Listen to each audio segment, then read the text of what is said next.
We now turn to look at our good dead friend Aristotle. We'll first begin by looking at some of his background, then some context for his ethical theory, and then in the next video take a look at the Nicomachean Ethics, and then the video after that finish up that discussion of Aristotle. So, little historical background for Aristotle. Aristotle was born in 384 BC in Stygia, Macedonia, died in 322 BC, and is, of course, still dead today. Now, Athens, famous, for the home of Socrates, the home of Plato, and then Aristotle, as we'll see, later built a school there. Athens was in conflict with Sparta in the Peloponnesian War, losing that in 404 BC.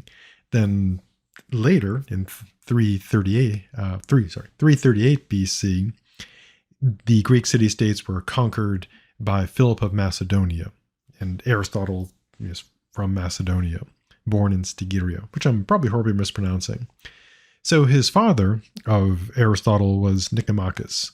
He was a doctor of the ruler of that time of Macedonia, and Nicomachus, being wealthy, of course, sent his son to the pinnacle of education in that part of the world, was the Academy of Plato. And Aristotle studied there under Plato until Plato's death in 348 BC. The Academy of Plato was later taken over by Plato's nephew. Aristotle left the Academy, and perhaps because of anti-Macedonian sentiments, because of what, their view of Macedonians, and he ended up becoming essentially a marine biologist in a sense. He traveled the Greek islands investigating sea life. As people with a more humorous bent might say that, he was traveling the Greek islands, investigating sea life on the beach, sipping wine or, while suntanning. But in any case, he did some marine biology stuff. In 342 BC, he was called back to Macedonia by Philip to serve as the teacher of his son Alexander. And of course, Alexander later becomes Alexander the Great. In 335, Aristotle goes back to the city of Athens, and he founds the Lyceum, which is a rival school to the Academy. And of course, we get our terms academy and academics from our good dead friend Plato. And the Lyceum obviously the name did not become as influential as the academy or academics, but universities often have events, and they call them like the Lyceum. So still part of academic culture.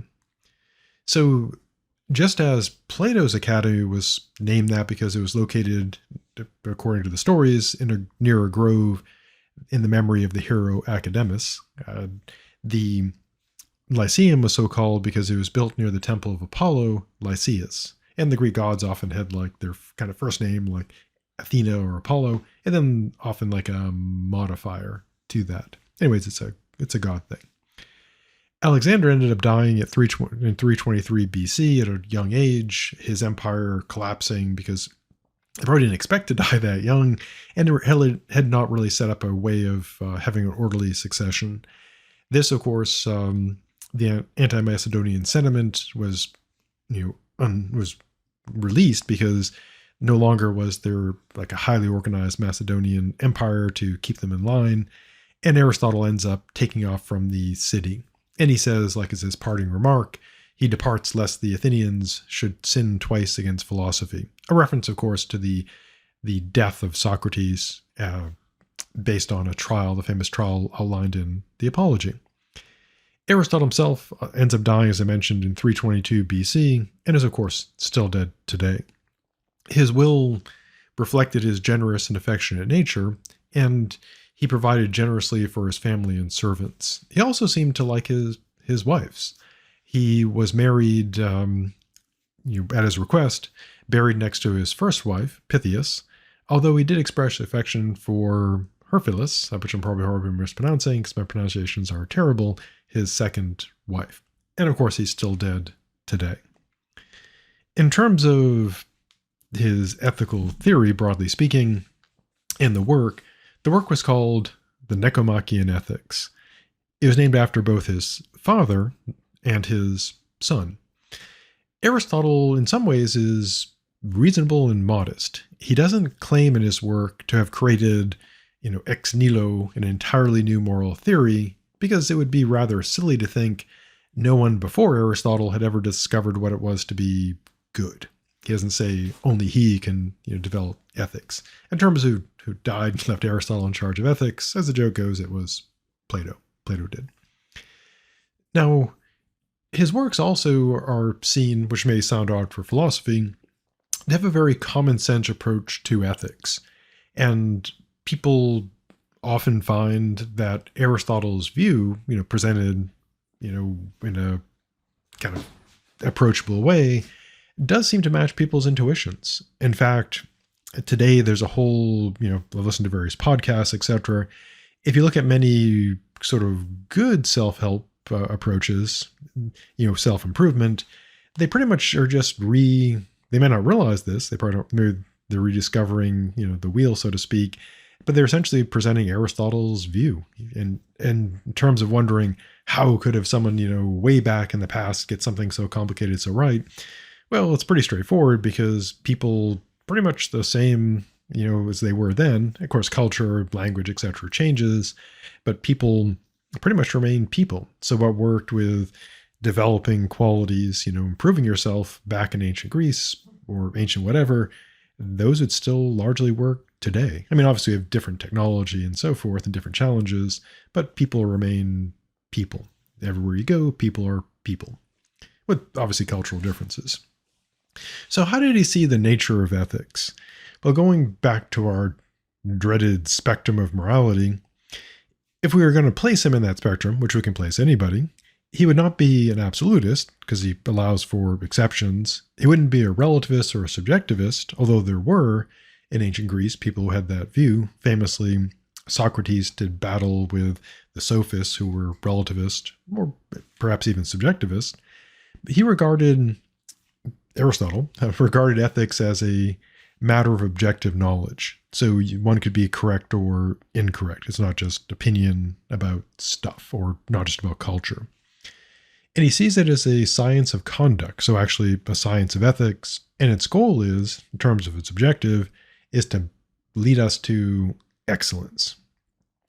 And so it is a matter of knowing and practicing principles. So part of it is, kind of intellectual. You've got to know what is good, but a chunk of it, of course, the other part, it's 100% knowing, and the other 100% is principles, is to be able to do things practically. This also entails that since it's subjective, people can be wrong about morality. They can get it wrong. Under subjectivism, you kind of can't get it wrong because it's like, I use the analogy to taste in food. If you like waffles, you're not wrong or right. But if something's objective, like the number of calories in a waffle, one can be mistaken.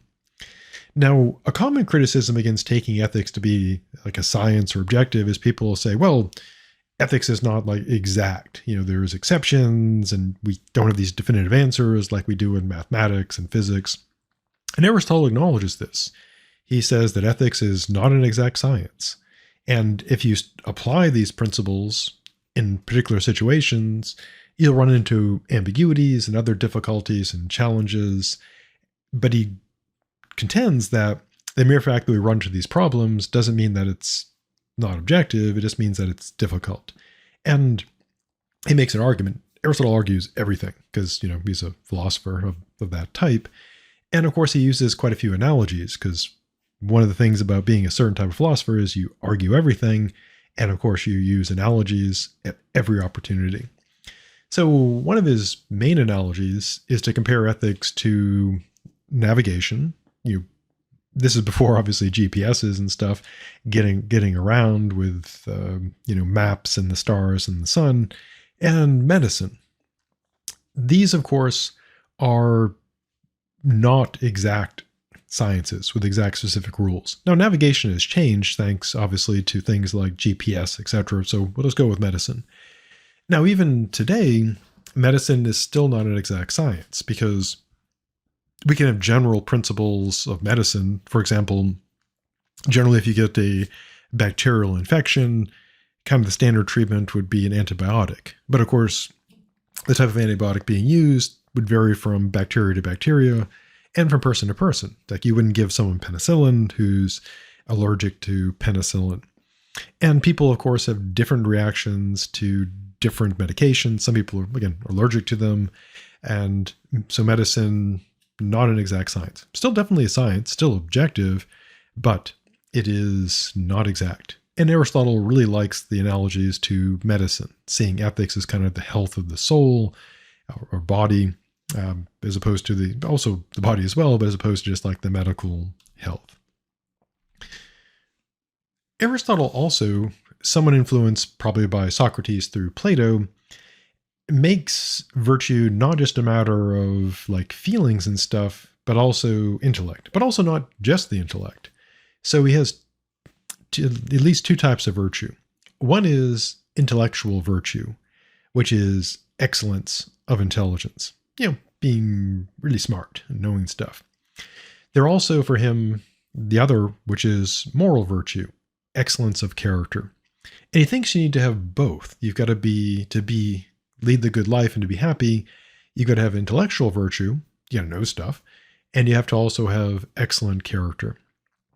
Now, excellence of virtue of intellect is not necessarily like you have to be. It's not like saying you have to be like a genius to be happy. What he means is this: you need to have philosophical wisdom and practical wisdom. What are these things? Well, the philosophical wisdom is what today we'd consider, philosophy, but also what now we'd consider science. Back when Aristotle was Aristotelian, and there, science was generally put under philosophy. In fact, until fairly recently, we talked about science as being natural philosophy. And most, perhaps not, if not all, of the sciences came out from under philosophy, which is why one sort of relic of this is that if you get a doctorate in chemistry, you still get a PhD. Medicine is seen as, exception, you get an MD, and also law, you get a JD, because they take your soul, one might suspect. I don't have to look into that. So what is the philosophical wisdom? This would be essentially what we consider philosophy, also sciencey stuff. And this is to have an understanding, a theoretical understanding, which you achieve by grasping the unchanging structure and nature of reality. Aristotle believed most definitely that reality had a structure, also a purpose. One of the big debates in metaphysics, which is today seen by most scientists as being settled, is the world teleological or not? And we'll see a bit of this in just a moment. So you need to have that theoretical understanding. Essentially, how does reality work? And that may seem like an odd thing for ethics to say, oh, you've got to know metaphysics, essentially to have philosophical wisdom to do ethics, but that's what he claims, and we'll see why.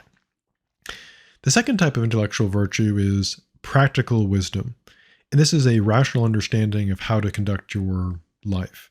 That's, essentially what we have is the theoretical understanding, like how things work, and today this is often dismissed as, not only useless, but perhaps even dangerous, oddly enough. But Aristotle, big proponent of theoretical understanding, which makes sense. I mean, if you don't understand, if you don't grasp or how like reality works, you really can't, you have a practical understanding. You don't know how things operate.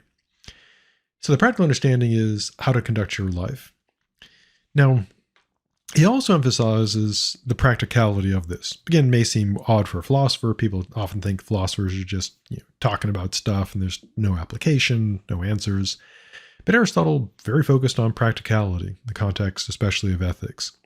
So the inquiry is not to just know what virtue is. You do need to know this in order to achieve virtue. Got to know what you're doing. But it's also, most importantly, to become good. And he claims otherwise it would be effectively useless. And so his view is that ethics is not just an abstract thing to study, just to learn. It's also something important to do. It must be very practical, and the goal is to become good. Now, obviously, in this class I'm teaching, we're learning ethics sort of in the sense of philosophical wisdom, which is, looking at the, theories of ethics, as opposed to me trying to tell you like how to become good. But Aristotle, he believed what you should do is the whole point of moral education is to become good.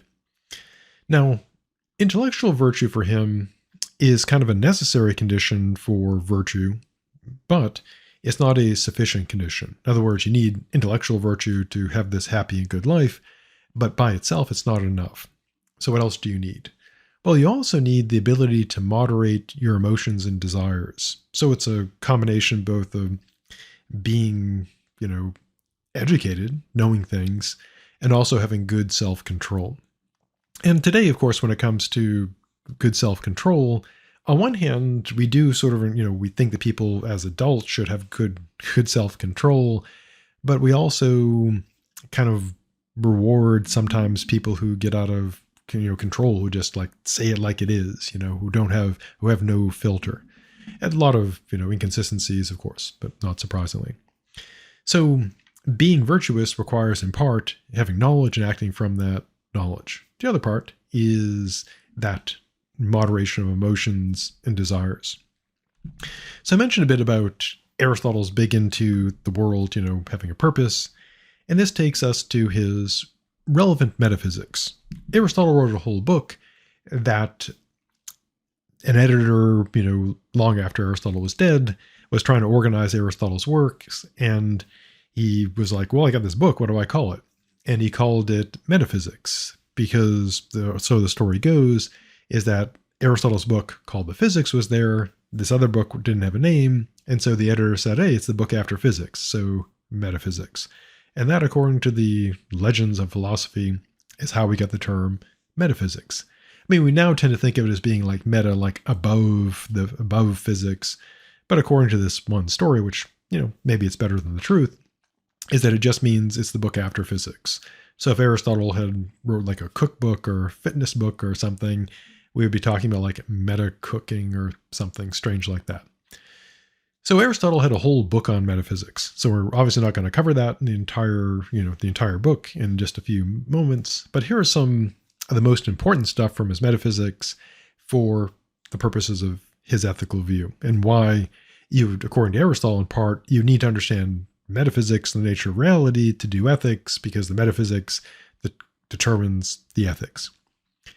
So Aristotle presented in his discussion of metaphysics 4 types of causes. Today, if you're doing like modern sciencey stuff, you typically won't have these, brought up, because Aristotle's conception of causes largely went out with the rise of what we call modern science. Now, these still make sense. I mean, it's not like you would look at these and say, gosh, what a dummy he was. How could he think these things? But we typically wouldn't talk about them like in a physics class today. Also, his conception of cause may seem far broader than we would tend to think, intuitively. We generally think of like cause as like one thing making something else happen, like the primer in a bullet, igniting the powder, causing it to burn rapidly, shooting the bullets down the barrel. Or like one car slamming into another, causing the fenders to, crumple and break. Aristotle has a broader definition of cause than like just one thing slamming into another. The first one is what he calls material cause. And this is the matter that makes up the thing. Now, this may seem like an odd notion of cause. For example, if you have the stone that makes up a statue, or the plastic that makes up the casing to your phone, or the glass that makes up the screen, you might think, well, that's kind of odd to talk about like the glass being a cause. But in a meaningful sense, it is, because if you think about the cause as something that, enables something, because we have different conceptions of causes, without the glass, you would not have any screen. Without the plastic, you would not have any plastic case for your phone. So the material cause is just the matter that makes something up. And Aristotle seemed to have believed in that the world is, fundamentally material, but sometimes people attribute to him this notion of, prime matter. Second type of cause is what he calls efficient, or what our translation is efficient cause. Again, this is all being translated, from the ancient Greek. So we always have to consider, as I said with Confucius, whenever you're translating from one language to another, or even going from one time period to another, is it a good translation? Do the words capture the same thing? So efficient cause, in kind of like modern talk, you might think, oh, efficient cause means that it's really effective at getting it done, that doesn't use like a lot of resources. So for example, if your car is very gas efficient, you would say, oh, it gets a lot of miles per gallon. Now, unfortunately, it doesn't mean that. So an efficient cause is not one that is really like economical. For him, it's the origin of the process that produced the thing. So this is something Aristotle talks about. He develops these notions of actuality, which is being the thing for real, and potentiality, which means you could have that quality. So for example, if you're enrolled in college now, you're potentially a graduate, and once you graduate, you'll be an actual graduate. In Aristotle's account of causation, which gets stolen or borrowed by Aquinas, is that essentially causation is going from potentially being something, like potentially moving, to actually being something, like actually moving. And so the efficient cause makes something go from being potentially to actually. It's the origin or process that produces it. An example would be like the parents of a child, or in the case of, say, your phone, it would be the machine or person, probably lots of machines and people assembling it, but it would be those people and machines that put your phone together, made it from being, raw materials to the final finished product that's distracting you right now. The third type of cause is what is called or translated as formal cause. It's not like a formal in the sense that it wears, a fancy suit or, a black dress. It's not formal like that. It's formal like form, in the sense of the like blueprint for something. For Aristotle, this is the essence of a thing. And he gets this influenced by Plato. Plato has these forms. To use a modern analogy of this, to kind of illustrate it, hopefully, is if you think of like 3D printing. When you do 3D printing, you would have the the file that has the plan for the thing that's being printed. And so using this to illustrate, the various causes. So the material cause in the 3D printer would be that plastic. It looks kind of like, big fish line or, weed whacker line. That would be the matter it's made out of. Efficient cause, of course, would be, the printer printing it. And the formal cause would be that plan. Whatever it is you're trying to print, you have that file that defines it. Or a less techie example, like the blueprint for a house. That would be kind of the formal cause. It is what transforms, through the efforts of the people working, it's actualized. So you go from the plan of the house to an actual house. So for Aristotle, the formal cause is the essence, the plan, the definition of it. And he created this notion to explain things, kind of the question like, why do acorns grow into oak trees and not into like squirrels or, flamingos? And the answer is that they actualize the form of, the oak tree. That's, it's got that form in there because he didn't know about genetics, etc. But in a way, it does kind of work because you can think that genetics are kind of a formal cause. They're the instructions, the plan that makes a living thing what it is. The final cause is the final cause. Now, once again, this will sound, kind of weird because we think of final cause as it's like the last cause. But for him, he means this. The final cause is the end, purpose, or function of the thing. So not final like in last, but final like in why.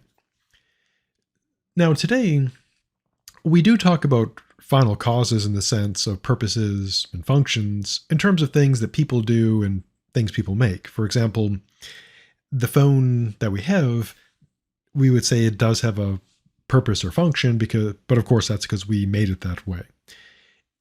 Now, Aristotle goes beyond just saying things we make and do and choose have a function or purpose.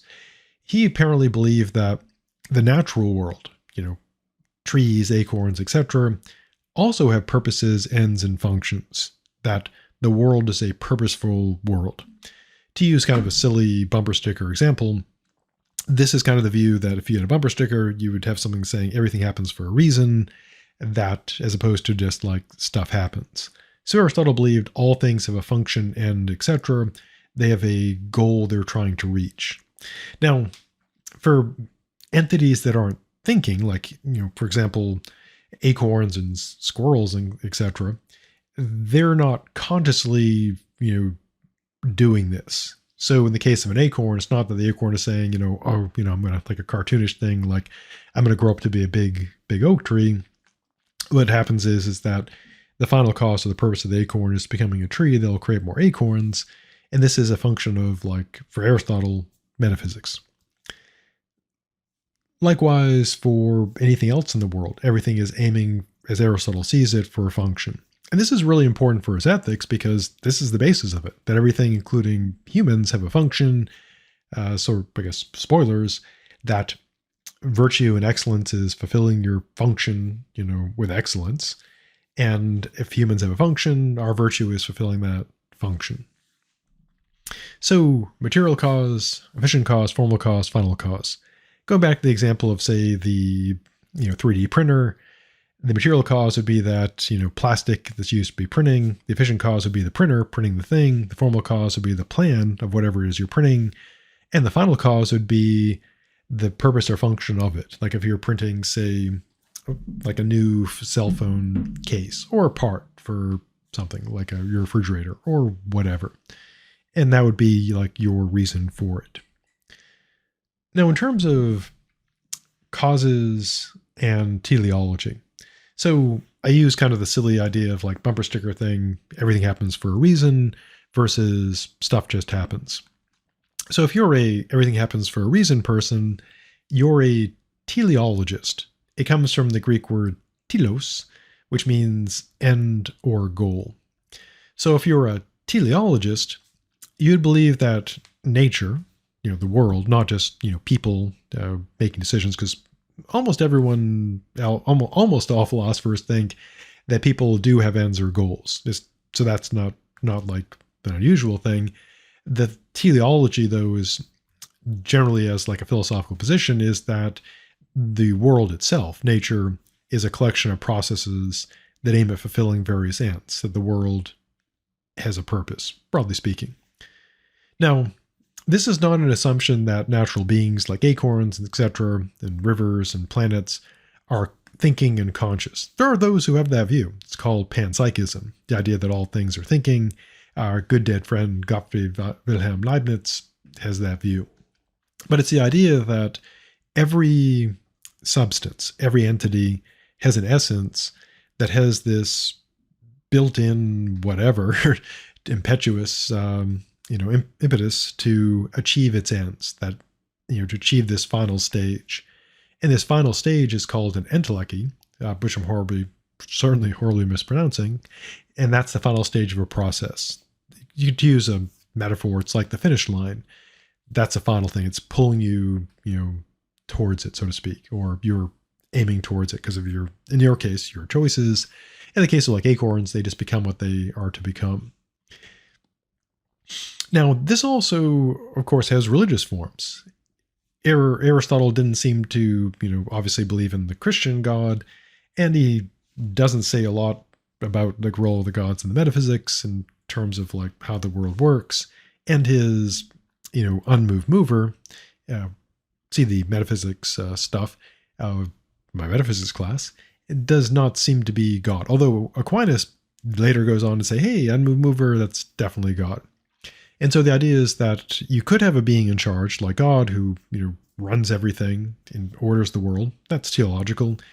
You could have another religion that has like polytheism. You could have lots of gods doing it. You could have minds in everything, panpsychism. Or you could have a world that's got like a purpose built in, like you see in Plato and Aristotle. Now, even though pretty much everyone thinks that humans do have, their own purposes and goals as individuals, like you have the goal to, say, graduate, there's the view that humans as humans have an end or goal, not just like, to get a job, etc., that we have a final end that is our excellence, which is the foundation for Aristotle's virtue theory.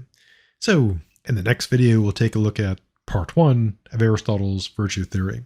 So stay safe, stay virtuous, and I'll see you in the future.